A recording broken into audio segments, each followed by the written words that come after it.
Uh, Hi, my name's Tom Jenkins. In a couple of presentations, we hope to be able to give to you some insight as to what's happening in the realm of indirect taxation and tourism in Europe. It is a matter of some concern because after many, many years, the European Commission is now embarking on a process of reform. And a number of the proposals being aired at the moment are of really critical issue for many of the players involved in selling European tourism, particularly those people who sell tourism outside the EU.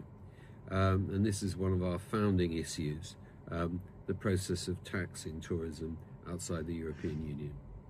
And I think it's quite important just to start off with, just to grasp some of the basic principles of value-added tax, or VAT, which is the principal sales tax that takes place in Europe. The first thing you need to look at is that you've got to realize that the tax is due on services consumed in a member state of the European Union.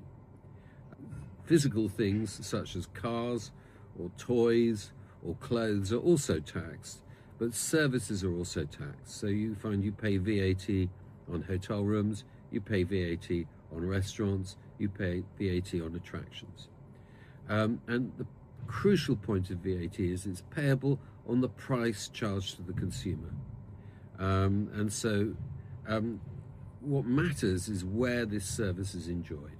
So if you will find that if you buy something in the European Union and take it outside you export it from the European Union, you will be able to reclaim the tax on that you will be able to reclaim the VAT on that purchase because you're taking it outside the European Union and you're enjoying it outside the European Union. It's very difficult to claim that you're not enjoying a restaurant meal inside the European Union if you eat it irrespective of your point of nationality. So things like hotels and restaurants are not subject to or not open to receive a refund on VAT. The other thing to realize about the VAT laws is that the laws are set in Brussels. There are several really important ones, but the laws are set in Brussels, but the implementation of those laws are national. And so the enforcement is done usually by the customs and revenue agencies within each member state. So the laws are set broadly on a pan-European basis, but the enforcement and the legislation which enforces those laws has to be implemented locally. Now, this gives rise to considerable differences in interpretation and application throughout Europe. And that's one of the things that the European Union is very concerned about, particularly the Commission, the Taxation Commission, wants to see a degree of uniformity of application throughout Europe. The other thing to note about VAT is it is a taxation. Those involved in collecting VAT, they see themselves as collecting money that is needed to fund the state and is rightfully theirs, not yours. It's seen by them as a just and vigorous activity, and so words such as exempt or zero rated and reduced rate are not part of their vocabulary. They see this as a revenue generating option, not an opportunity to improve business or give people a break. It's a straightforward cash grab. And the other thing about VAT is that it applies throughout the chain of supply. You will find that if you're a business, you're expected to register for VAT in the country where you're based, and you reclaim the VAT you pay on anything that you buy, and then you charge VAT on anything you sell. This is the output tax. And what you do is you pay the difference to the authorities. So you say, look, I've paid this amount of VAT on the things that I bought, but I've charged this amount of VAT on the things that I've sold, and here is the difference, and I'm remitting you the difference. There are exceptions to this rule, and we may get onto them in another episode, but the core principle is that nearly all businesses over a certain level within Europe are registered for VAT where they're based, and they're paying VAT. They're remitting VAT returns on a quarterly basis.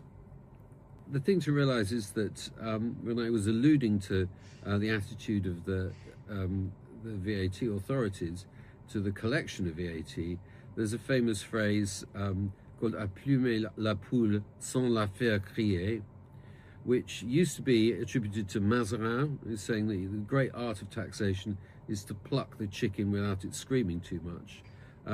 The thing is now attributed to un Robert Jacques Turgot, who, despite his name, was actually a man. He was an economist, a statesman, a correspondent of Hume. He was not a customs officer. In 1977, they came up with what was called a simplification, which is the tour operator's margin scheme. And it paid, what happens is as an operator, you pay the VAT incurred on services, leaving them unreclaimed. You basically get given a bill and you pay it as you would as if you were a consumer. All you do is you account for VAT on the gross margin between all the components that you paid for and what you charge the consumer. And this was an enormous boon for the tourism industry, because it stopped them having to register multiply throughout Europe and file VAT returns throughout Europe. What it did is it not only reduced the need to register for VAT throughout Europe, it also meant that you had a huge saving in time and bureaucracy. Moreover, it left the tax in the destination unreclaimed. So it wasn't just a saving in time and bureaucracy for yourself. It meant that all the tax authorities just saw money flowing in on the price charged by their businesses, and they saw a decent VAT return on that. Furthermore, it actually taxed applied VAT in the country where the sale was taking place, on the margin of the person doing that sale. So the sales is a way of adding value. It's the legitimate way of adding value to a certain extent that our members engage in. And it taxed that adding of value in the place where that activity took place. So if you were, say, a German tour operator, you would pay your margin taxation to the German authorities because you've been doing a lot of work there. Now, the anomaly, of course, is what happened with the non-EU operators, people based outside the European Union in places like America or Japan or Mexico or where have you. They paid the tax on the components. They received a bill from their hotel. It would include VAT, and they'd pay that bill, just like a EU operator would. And so they were, to a certain extent, completely invisible to the tax authorities. They were making no claims on the tax authority at all. But because they were based in North America or Asia, they did not pay any tax on their margin. The point about that issue is that it's never really been formally accepted by the tax authorities in Europe, but effectively there is no conceivable way in which, or it's very difficult to conceive of a way in which they could reasonably tax the margin of an operator based wholly in Japan, for example. Now, what this led to is all sorts of complications. One of the consequences of the tour operator's margin scheme is that it's not refundable. You would normally expect, as I said before, if you were a business, you would reclaim your input tax, all the money you paid on the things that you had to buy to make your business run. You would normally be in a position to reclaim that tax. Under the tour operator's margin scheme, because the tax is paid and unreclaimed in the origin markets, there is no way in which you can get a refund on that.